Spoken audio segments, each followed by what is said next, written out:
Hello friends, இந்த வீடியோவில் நம்ம என்ன பார்க்க போகிறோம் அப்படின்னா ஓஎம்ஆர் ஷீட்டா இல்லை கம்ப்யூட்டர் பேஸ்டு சிபிடி பெஸ்ட்டான்னு சொல்லி பார்க்கலாம். ஆக்சுவலாக டிஎன்பிஎஸ்சியில் வந்து 2 பேப்பர் இருக்கும் ஏஇயில் பொறுத்த வரைக்கும். அதில் எப்பொழுதுமே ரெண்டுமே ஓஎம்ஆர் ஷீட் தான் வைப்பாங்க. லாஸ்ட் 26 அக்டோபர் 2024 மட்டும்தான் ஃபர்ஸ்ட் டைம் சிபிடி இன்ட்ரடியூஸ் பண்ணாங்க. ஸோ ஏற்கனவே நான் ஓஎம்ஆரில் எழுதுனதுக்கும் இதுக்கும் என்ன டிஃப்ரென்ஸ் பார்த்தேன் அப்படின்னு சொல்லி பார்த்தீங்கன்னா, சிபிடி வந்து ரொம்பவே பெஸ்ட்டாக இருந்தது. ஏன்னு சொல்கிறேன்னா, நமக்கு ஓஎம்ஆர் ஷீட்டில் வந்து ஒரு ஆப்ஷன் வந்து மாற்ற முடியாது. நம்ம டென்ஷனில் வேற கொஷின் வேற எப்படின்னு நினச்சிருக்கோம், ஷேட் பண்ணிட்டோம்னா அது மாற்ற முடியாது.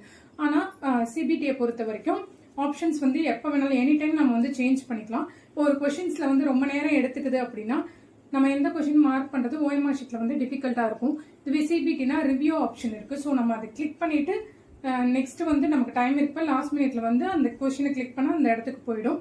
ஃப்ரண்ட் அண்ட் பேக் ஈஸியாக போயிட்டு வரலாம்.